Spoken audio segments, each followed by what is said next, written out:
सात वचन और अग्नि को साक्षी मानकर जिस तरह 7 फेरे लिए जाते हैं और जिस तरह एक बाप अपनी जान से प्यारी नाजों से पली बेटी को सिर्फ ब्याह बंधन के नाम पर एक अनजान अजनबी के हवाले कर देता है और बेटी अपने माँ बाप की मर्जी के आगे अपना सर झुकाकर इस विश्वास पर अपना मायका छोड़कर ससुराल जाती है कि उसे वहां राम जैसा पति मिलेगा, ससुर के रूप में पिता और सास के रूप में एक माँ मिलेगी और उसे वहां वो सब मिलेगा जो उसे मायके में मिलता था। लेकिन वहां एक दुल्हन को क्या मिलता है?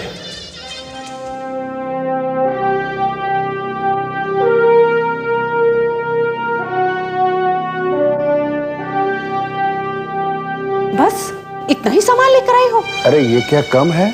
पहली बार के लिए इतना काफी है। याददाश्त कमजोर हो गई है तुम्हारी। अरे जो इससे पहले बहू लेकर आए थे वो तो पहली बार में ही इससे दुगना माल लेकर आई थी। कम से कम 6-7 लाख का सामान था। अरे हाँ, ये शादी की गहमा गहमी में मैं पुरानी बातें सब भूल गया। अब क्या करे संतोष? करना क्या है? जरा बलीराम को तो बुलाओ। इस वक्त? हाँ, इसी वक्त। अरे इस वक्त तो वो अपनी नई नवेली दुल्हन के साथ अपने कमरे में होगा। इसीलिए तो कह रही हूँ कि उसे बुलाओ। जो बहू इतना मामूली दहेज लेकर आती है वो ससुराल में अपनी पहली रात अपने पति के साथ नहीं बल्कि अकेली, बिल्कुल अकेली काटती है। क्या? हाँ, और अब खड़े खड़े यही बातें करते रहोगे या जाओगे भी? जाओ।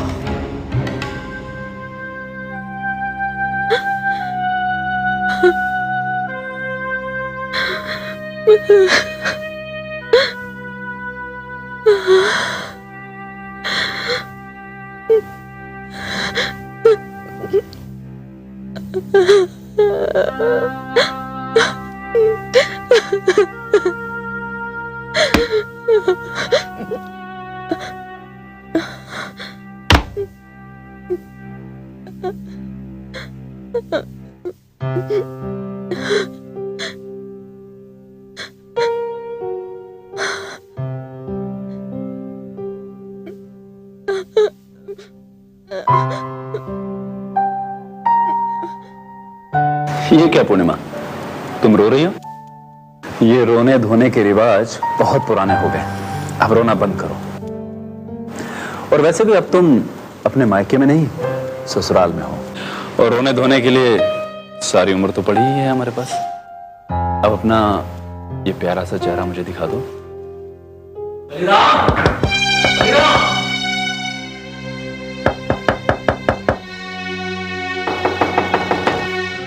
मैं अभी आया। बलिराम!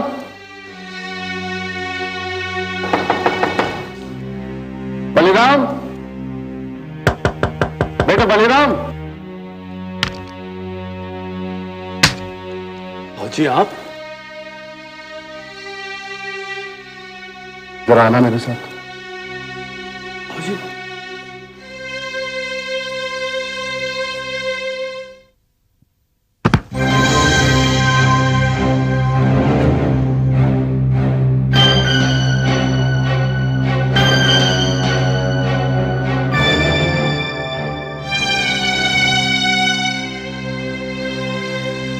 क्या हुआ माँ, क्या बात है? अरे बेटा, ये बहू का बाप निहाल चंद तो बड़ा ही काइंगा निकला। अरे बातें तो बड़ी बड़ी कर रहा था लेकिन हवाई जहाज दिखाकर ये साइकिल पकड़ा दी। हाँ माँ, इसमें मैं क्या कर सकता हूँ? लेन देन की बात तो आपको करनी थी ना। अब उसे कितना निचोड़ना है इस बात का फैसला आप लोग करें। तू भी सच कह रहा है बेटा, लेकिन इस बार हम ये खेल किसी दूसरे तरीके से खेलेंगे। हाँ बेटे, अब की बार ये खेल हम किसी अलग ढंग से खेलेंगे। तू मेरी बात सुन।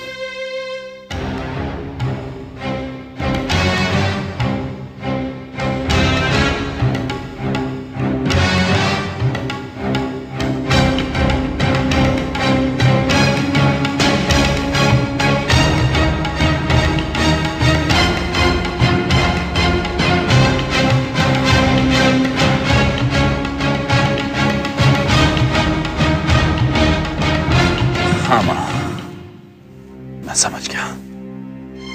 यानी अब मुझे उसे मायके भेजना होगा। गायत्री, बेटी की शादी हो गई। एक बड़ी चिंता, बड़ा बोझ उतर गया। अब चैन आया है मन को। अरे लेकिन तुम्हें क्या हुआ? कभी कभी ऐसा लगता है हमने अपनी बेटी के साथ बड़ा अन्याय किया है, बड़ी ज्यादती की है हमने उसके साथ। अरे ये क्या कह रही हो गायत्री? क्या ज्यादती की हमने उसके साथ? जिस तरह से पूर्णिमा को रमेश पसंद था और रमेश भी पूर्णिमा को पसंद करता था, कितना अच्छा होता हम अपनी बेटी की शादी उसकी पसंद के लड़के से कर देते। मैं माँ हूँ, अपनी बेटी को अच्छी तरह से जानती हूँ। मुझे आज भी पूर्णिमा की वो सारी बातें याद आ रही हैं। पिताजी, पिताजी, मैं रमेश को अपने साथ लेके आई हूँ। रमेश,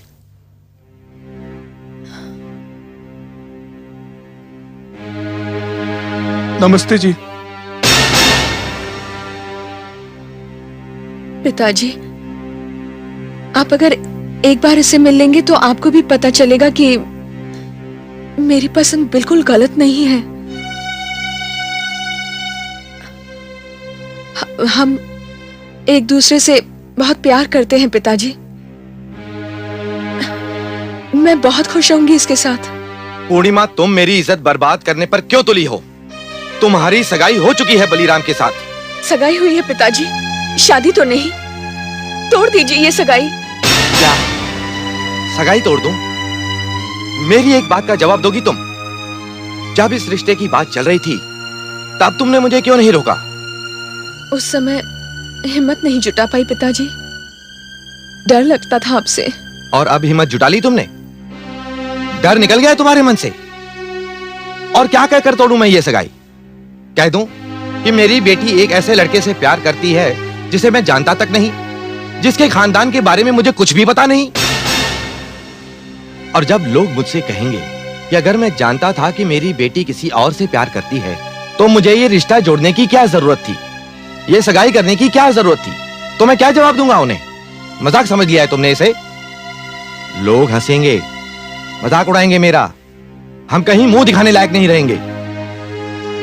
ये रिश्ता, ये सगाई का बंधन दो परिवारों की इज्जत का सवाल है। और एक बात अच्छी तरह से समझ लो, बेटी मां बाप के जिगर का टुकड़ा जरूर होती है, लेकिन साथ ही साथ वो मां बाप की नाक भी होती है। नाक कट जाए तो जिंदगी मौत से बदतर हो जाती है। तुम्हारी शादी उसी घर में होगी, मनसाराम के बेटे बलीराम के साथ। और अगर तुमने मेरी मर्जी के खिलाफ कदम उठाया तो मैं अपनी जान देने में जरा भी देर नहीं करूंगा। लड़के, अगर तुम्हारी रगों में शरीफ मां बाप का खून दौड़ रहा है तो तुम आज के बाद मेरी बेटी पूर्णिमा की तरफ आंख उठाकर भी नहीं देखोगे। तुम जा सकते हो। पिताजी,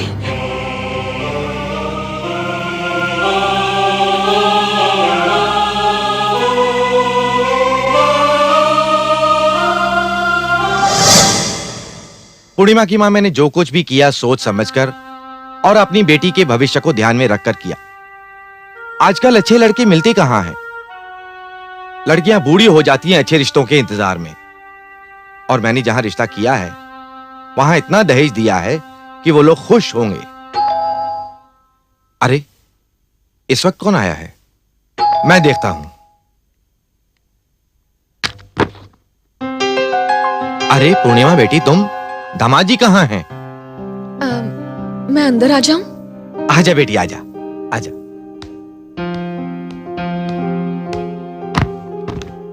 माँ,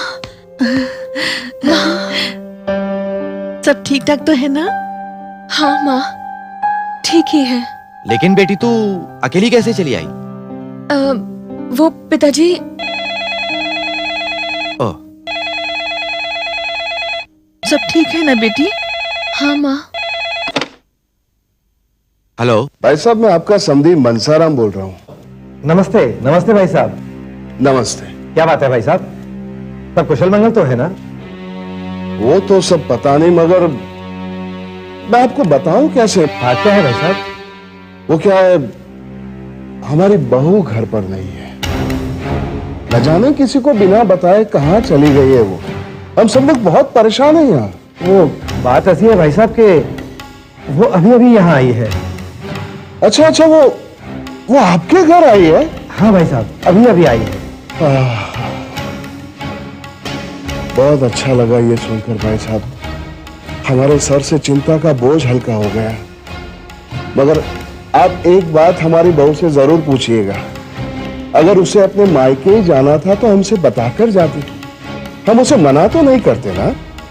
तो क्या वो आपको बिना बताए यहाँ चली आई है? हाँ भाई साहब, और उसके जाने के बाद अब हम सब लोग यहाँ बहुत परेशान हो गए हैं। भाई साहब, मैंने ये सोचकर आपको फोन किया कि वो आपकी इकलौती बेटी है और अपने मायके के अलावा कहाँ जाएगी वो। ठीक है, अब जो हुआ सो हुआ। मैं बलीराम को भेज दूंगा उसे लाने के लिए। अच्छा, रखता हूं फोन। नमस्ते भाई साहब। नमस्ते जी। सुनिए जी, गुस्से में तो आपने मेरी एक बात नहीं मानी और पूर्णिमा की शादी उस घर में कर दी, और आज जिन हालात में वो यहाँ आई है। गायत्री, मैं उससे कुछ नहीं पूछूंगा, लेकिन तुम उससे जरूर पूछो। पूछो उससे कि वो ससुराल में किसी को कुछ बिना बताए यहाँ कैसे चली आई। लेकिन पूर्णिमा तो कुछ और ही बता रही है। वो बता रही है कि दामाद जी अपने पिताजी से अलग होकर कोई कारोबार करना चाहते हैं। कुछ रुपया तो उनके पास है और बाकी मदद वो हमसे चाहते हैं। ये झूठ है गायत्री, ये सच नहीं है। पिताजी, यही सच है। ये सच हो ही नहीं सकता। अभी अभी तुम्हारे ससुर जी का फोन आया था। उन्होंने कहा कि तुम उन्हें बिना बताए यहाँ चली आई हो। लेकिन पिताजी, यहाँ तक तो आपके दामाद ही मुझे छोड़कर गए हैं। क्या? हाँ, उन्हें किसी जरूरी काम से जाना था, इसलिए वो यहाँ पर नहीं आए। बेटी, मुझे सच सच बताओ, कहीं कोई और बात तो नहीं है? और बात? और बात क्या हो सकती है? कहीं ऐसा तो नहीं कि तुम अभी तक रमेश को भूल नहीं पाई? पिताजी, ये आप क्या कह रहे हैं? मैंने तो उसी दिन उसे मिलना जुलना बंद कर दिया था जिस दिन आपने जान देने की धमकी दी थी। कितने लाड़ प्यार से पाला है आपने मुझे। आपके विश्वास को मैं कैसे धोखा दे सकती हूँ? और पिताजी, अगर मुझे ऐसा ही कुछ करना था तो मैं शादी से पहले भी कर सकती थी, और आप मुझे रोक नहीं सकते थे क्योंकि मैं बालिग हूं। छी, ये आप किस तरह का इल्जाम लगा रहे हैं बेटी पर? गायत्री, अब मैं किसकी बात सच मानूं?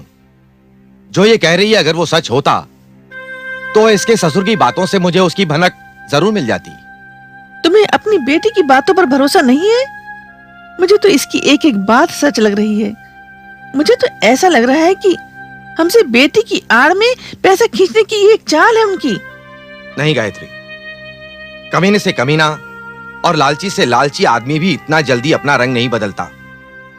मुझे जिंदगी का बहुत तजुर्बा है। पिताजी, आप मेरी बात माने या ना माने, मैंने तो आपको बता दिया है कि मैं आपसे मदद मांगने के लिए आई थी, क्योंकि जिस तरह से आपके दामाद ने मुझे बातें बताई हैं, जिस तरह से इन लोगों का पिछले हफ्ते से बर्ताव रहा है, उससे तो यही पता चलता है कि मेरे ससुर में और मेरे पति में बनती नहीं है। मैं उस घर में नहीं हूं पिताजी। मेरी तो मजबूरी यह है कि मैं कुछ बोल भी नहीं सकती। मुझे इस बात का शक उसी दिन हो गया था जिस दिन आपने मुझे इस घर से विदा किया था। कोई भी बाप अपने बेटे को उस समय नहीं बुलाता जिस समय वो अपनी पत्नी के साथ हो और जो सुहाग की सेज पर बैठी हो। आप मेरा विश्वास कीजिए पिताजी, जिस समय मैंने अपने पति के साथ अग्नि के फेरे लिए, उसी समय उसी अग्नि में रमेश की सारी यादें मैंने जला दी।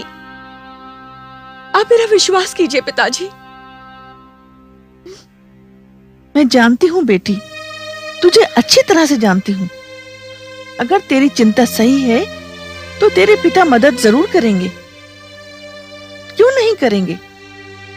तू परेशान मत हो। चल, तू पहले कुछ खा ले। चल।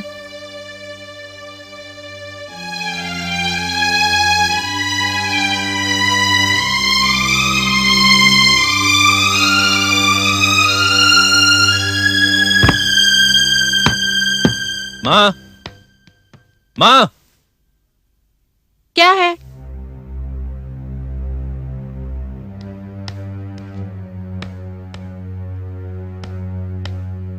ठीक है, ठीक है। माँ जी, वो मैं अपने मायके आपकी इजाजत लेकर ही गई थी, लेकिन मेरे पिताजी कह रहे थे कि। क्या मतलब? मैंने कुछ कहा तेरे पिताजी से? आपने कुछ नहीं कहा, पर बाबूजी ने फोन करके इसके पिताजी को बोला। नहीं बेटा, यहाँ से किसी ने कोई फोन नहीं किया। अब समधी जी अपनी बेटी से ये सब क्यों कह रहे हैं, ये तो भगवान जाने या समधी जी जाने। माँ, सब जानते हैं कि बाबूजी और मेरी नहीं बनती, लेकिन इसका ये मतलब तो नहीं कि वो मेरे ससुराल में ऐसे फोन करें। मैं सोच भी नहीं सकता था कि बाबूजी ऐसा करेंगे। अरे मैंने कहा ना, यहाँ से किसी ने कुछ नहीं कहा। अब समधी जी और तेरी बीवी तेरे और तेरे बाबूजी के झगड़े को बढ़ाकर तुझे हमसे अलग करना चाहते हैं तो और बात है। नहीं माँ जी, ऐसी कोई बात नहीं। पूर्णिमा, तुम अंदर जाओ। लेकिन मैंने कहा ना, तुम अंदर जाओ। ठीक है।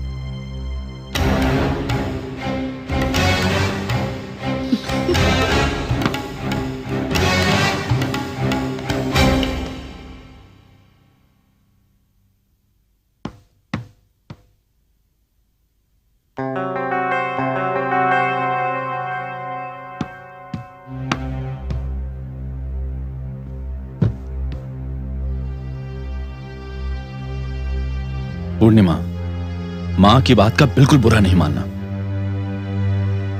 ठीक है, नहीं मानूंगी। अच्छा एक बात बताओ, जो काम मैंने कहा था वो हुआ? हाँ, सूटकेस में है। सुनो, माँ जी और बाबूजी लाख नाराज हो, लेकिन आपका उनसे अलग होने की बात करना कोई अच्छी बात नहीं है। पूर्णिमा, तुम बाबूजी को नहीं जानती, मैं जानता हूं। ये तो पिताजी ने हम पर विश्वास करके पैसे भिजवा दिए, और अब जो कदम मैंने उठाया है मैं उसे पीछे नहीं हटाऊंगा। अच्छा ये बताओ कि कितने पैसे लाई हो? 50,000। 50,000? हाँ, शादी में बहुत खर्चा हुआ था। पिताजी का हाथ भी बहुत तंग था।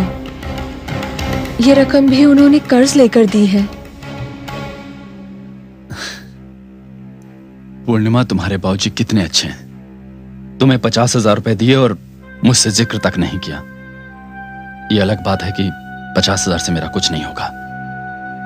दोस्तों और रिश्तेदारों से 2-3 लाख रुपए का और इंतजाम करना पड़ेगा, तब जाके काम शुरू होगा। पर तुमने जो मेरे लिए किया वो हर लड़की नहीं करती।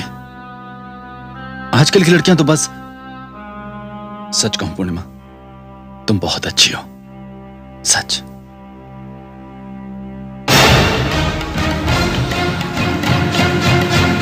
संतोष, संतोष, अरे संतोष, कहां चली गई संतोष? क्या है? सुन रही हूँ, बहरी नहीं हूँ। सुन रही हो ना, तो ये खबर सुनकर तुम्हारे कान के पर्दे फट जाएंगे। अरे लुट गए हम, बर्बाद हो गए। हाय राम, क्या हुआ? मैं बस के अड्डे से गुजर रहा था तो वो अपने नासिक वाले बेनी प्रसाद है ना, उनसे भेंट हो गई। हाय राम, तो क्या बेनी प्रसाद ने तुम्हें लूट लिया? अरे पूरी बात तो सुनो भाग्यवान। बैठो बैठो। ये बेनी प्रसाद की बड़ी लड़की है ना, वो अब शादी के लायक हो गई है। अगर हम बलीराम की शादी उनकी बेटी तारा से करते हैं तो दहेज के अलावा 5 लाख कैश भी मिलता है। हाय मैं मर गई, फूट गए हमारे नसीब। आप सच कहते हो जी, हम सचमुच लुट गए।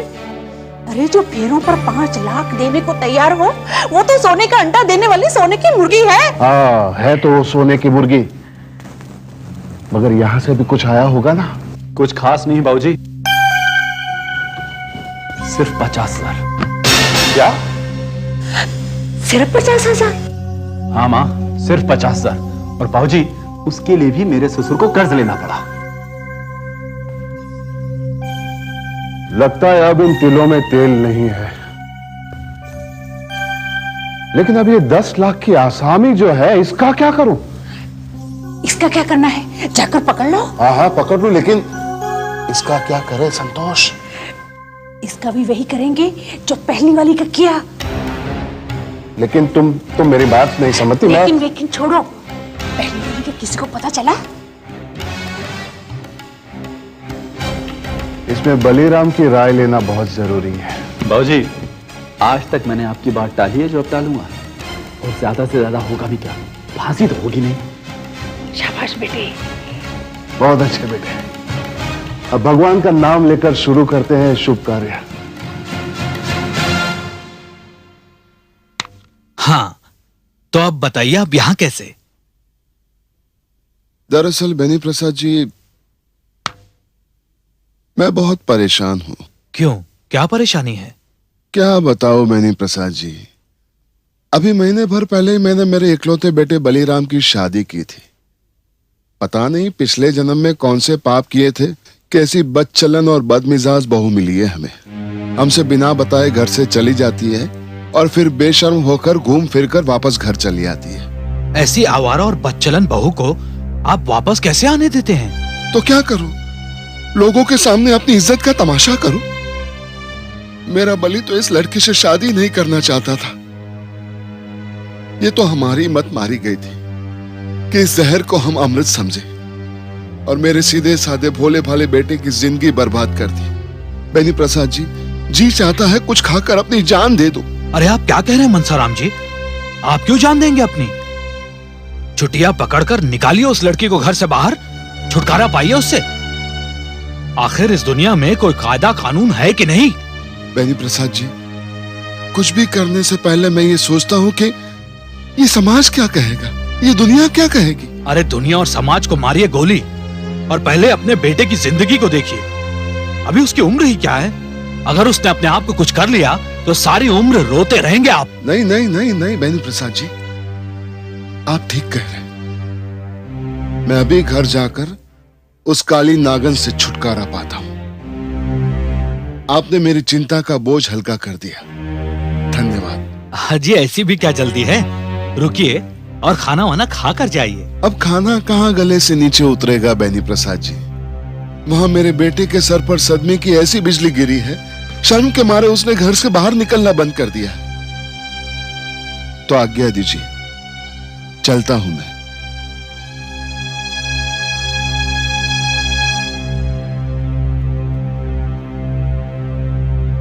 रुकिए मनसाराम जी। जी देखिए, पांचों उंगलियां बराबर नहीं होती। मैं कुछ समझा नहीं। मैंने अभी तक तो आपको समझाया ही नहीं। अगर एक लड़की आवारा और बदचलन निकले तो इसमें आपका या आपके बेटे का क्या दोष है? छुटकारा पाइए उस लड़की से। लड़कियों की कमी तो नहीं है दुनिया में।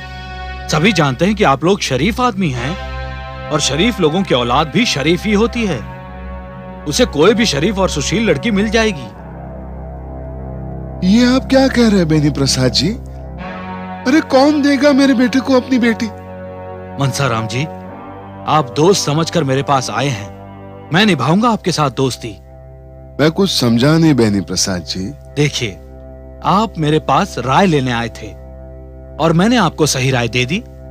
अब बस जल्दी से उस लड़की से छुटकारा पाइए और आइए मेरे घर में शगुन लेकर, मेरी बेटी तारा के लिए।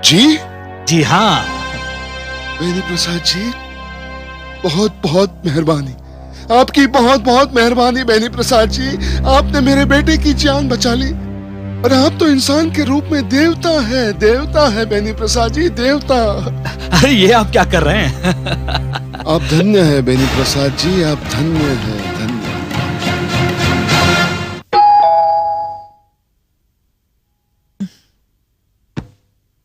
अरे दामाद जी, आप कैसे हो बेटा?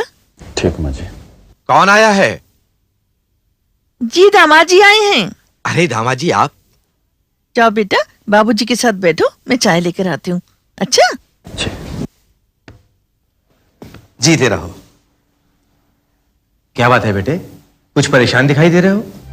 हाँ बाबूजी, परेशान तो हूं, और सच बात यह है कि अब ये परेशानी छुपाई भी नहीं जा सकती। लेकिन बेटे आखिर हुआ क्या है? बाबूजी पूर्णिमा क्या हुआ पूर्णिमा को? पूर्णिमा कल से लापता है। क्या? घर पे बिना किसी को कुछ बताए पता नहीं कहां चली गई। मुझे तो लगा कि शायद वो यहां आई होगी। वो यहां नहीं आई बेटे। यहां नहीं आई? नहीं। तो फिर कहां गई होगी? बाबूजी घर में सब उसको तलाश कर रहे हैं, सब परेशान हैं। क्या? हाँ बाबूजी, अभी तक हमने ये बात सबसे छुपा कर रखी थी, क्योंकि ये पहली बार नहीं हुआ, इससे पहले भी कई बार हो चुका है। यहां तक कि पिछली बार जब वो यहां आई थी तो मेरी मर्जी के खिलाफ आई थी। लेकिन बेटे उसने तो कहा था कि तुम उसे यहां छोड़कर गए थे। क्या मैं छोड़कर गया था? हाँ बेटे, और वो यहां से 50,000 रुपए भी ले गई थी। क्या? हाँ, और उसने तो ये भी बताया कि तुम्हारे और तुम्हारे पिताजी के बीच कुछ अनबन चल रही है। नहीं बाबूजी, ये सरासर झूठ है, ये बिल्कुल सच नहीं है। मुझे तो हैरत हो रही है कि उसने आपके साथ ऐसा क्यों किया।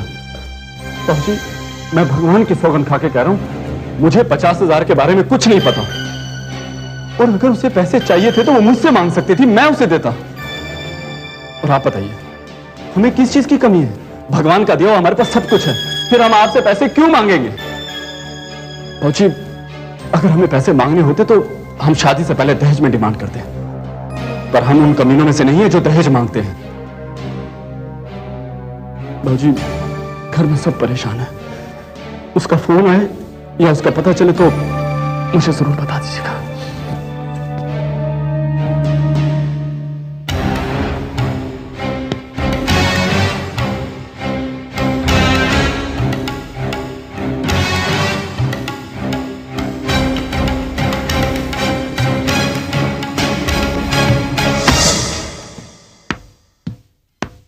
अरे सर आप बंद कर अपनी जुबान। दुनिया में कई कमीने होते होंगे, लेकिन तुझ जैसा कमीना। ये क्या कह रहे हैं सर आप? ज्यादा नाटक करने की जरूरत नहीं है। पता पूर्णिमा कहां है? पूर्णिमा वही होगी जहां उससे आपने भेजा था। मुझे तो पूर्णिमा से मिले ठीक 6 महीने हो गए हैं, और जब से आपने मुझे मना किया था पूर्णिमा से मिलने के लिए, तब से आज तक मैं उससे कभी नहीं मिला। तुम झूठ बोल रहे हो। मैंने तो यह सोचकर उसकी शादी अच्छे घर में करवा दी थी कि वो तुझे भूल जाएगी, लेकिन मुझे क्या पता था कि वो शादी के पवित्र बंधनों को भूलकर तेरे साथ। बस कीजिए सर, बहुत बोल चुके हैं आप। लगता है आप अपने होशो हवास खो बैठे हैं। ये सच है कि मैं पूर्णिमा से प्यार करता था और आज भी करता हूं, लेकिन पूर्णिमा जैसी शरीफ और अच्छी लड़की के जिस्म को छूने के ख्याल से भी मैं घबरा जाता हूं। मैं सिर्फ इतना ही कहूंगा कि अगर इस दुनिया में पूर्णिमा नाम की लड़की शरीफ नहीं है, पवित्र नहीं है, तो पवित्र नाम की चीज से इस दुनिया का विश्वास उठ जाएगा। सर मैं आपकी इज्जत करता हूं। मैं समझ सकता हूं कि पूर्णिमा के साथ जरूर कोई हादसा हुआ है जिसकी वजह से आप अपना मानसिक संतुलन खो बैठे हैं।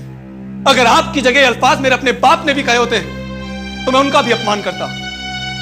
मुझे इस सोच कर शर्म आती है कि आपने अपनी बेटी पर, उसकी निष्ठा पर, उसके चरित्र पर कीचड़ उछाला है। कैसे बाप हैं आप? कैसे बाप हैं आप?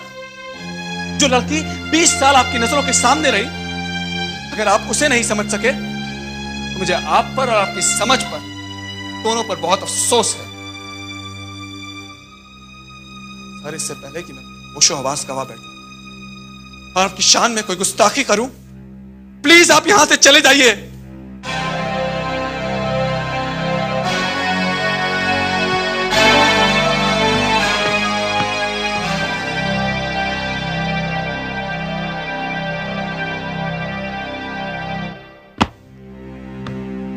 अरे आप कहाँ थे? आप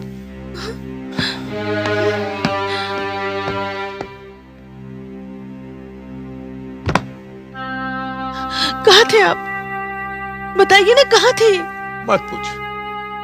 मत पूछ गायत्री कि मैं कहां था।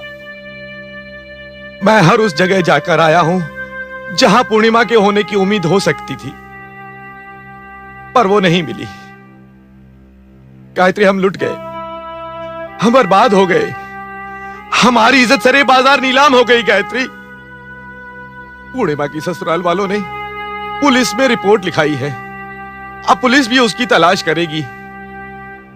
भगवान जाने वो कहां है।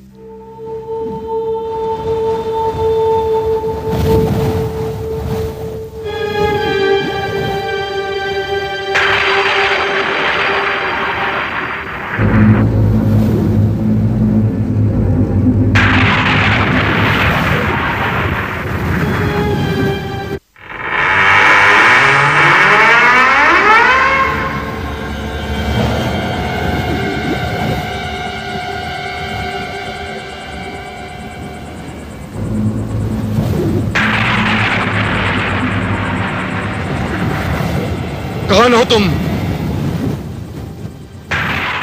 पूर्णिमा। पूर्णिमा, आप यहां क्यों आई हो? क्या हमारी इतनी बदनामी काफी नहीं थी? अरे तूने तो हमें जीते जी मार डाला। कमबख्त, तू मर क्यों नहीं गई?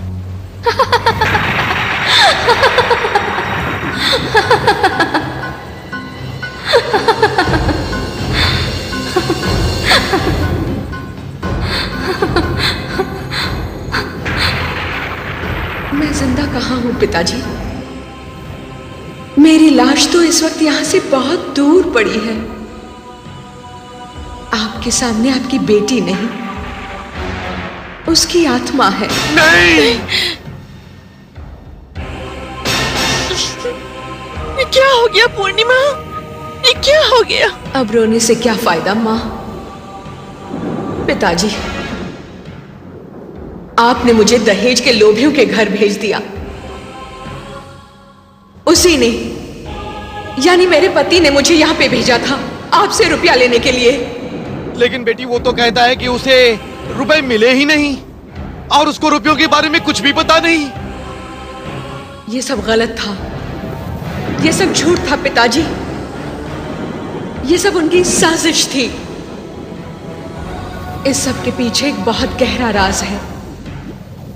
लेकिन कुछ भी हो, मैं उन लोगों को छोड़ूंगी नहीं। बेटी, ये जो कुछ भी हुआ उसके लिए तू मुझे माफ कर दे। मैं तो तुझे ढूंढने के लिए रमेश के घर भी गया था। वहां मैंने उसे बहुत बुरा भला भी कहा।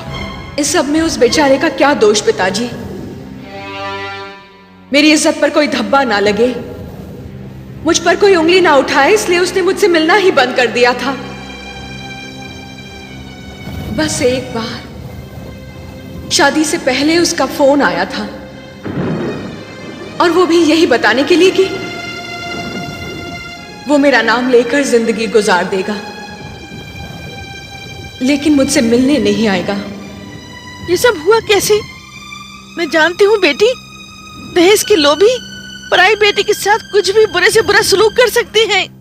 माँ, वो लोग बड़े चालाक हैं। ये सब अचानक ही हुआ। मुझे शक था कि उस घर में कोई साजिश चल रही है, लेकिन उन लोगों ने ये नाटक बहुत खूबसूरती से खेला। मेरे घर से भाग जाने की अफवाहें फैला दी उन लोगों ने। अब आप पुलिस के पास जाएंगे तब भी आपकी कोई मदद नहीं कर पाएगा। मेरे साथ क्या हुआ, कैसे हुआ, ये मेरे सिवाय और उनके सिवाय और कोई नहीं जानता पिताजी। चाहे कुछ भी हो बेटी, लेकिन मैं उन कमीनों को छोड़ूंगा नहीं, नहीं छोड़ूंगा उन कमीनों को। कोई फायदा नहीं होगा पिताजी, आप कुछ नहीं करेंगे, कोई कुछ नहीं करेगा। अब जो भी करना है मैं करूंगी, उनसे बदला मैं लूंगी, मैं करूंगी अपना इंसाफ। मेरी अदालत होगी, मैं ही मुंसिफ बनूंगी और सजा भी मैं ही दूंगी, और आप देखेंगे।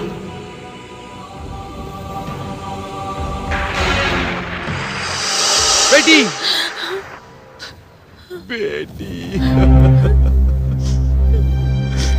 गायत्री, गायत्री, सच तो ये है कि पूर्णिमा का असली गुनहगार मैं हूं। अगर मैंने पूर्णिमा का हाथ रमेश के हाथ में दे दिया होता तो हमें आज ये दिन नहीं देखना पड़ता गायत्री, हमें ये दिन नहीं देखना पड़ता।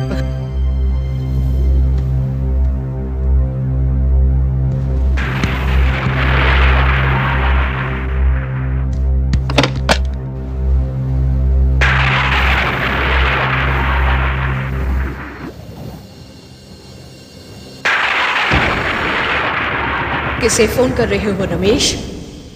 पूर्णिमा, तुम? सब लोग घर पर तुम्हारे लिए परेशान हैं। अभी मैं तुम्हारे ही घर पर फोन कर रहा था। मैं जानती हूं। लेकिन ये सब क्या हो रहा है? आखिर तुम थी कहां? मैं इस वक्त कहां हूं तुम सोच भी नहीं सकते रमेश। और मेरी लाश ऐसी जगह पर है जहां पर कोई पहुंच भी नहीं सकता। ये सब क्या कह रही हो तुम? हाँ रमेश, मैं जिस्म नहीं आत्मा हूं। पूर्णिमा प्लीज प्लीज इस वक्त मेरे साथ मजाक मत करो। सच सच बताओ तुम कहां थी? यकीन नहीं आता तो छूकर देखो मुझे। जरूर देखूंगा।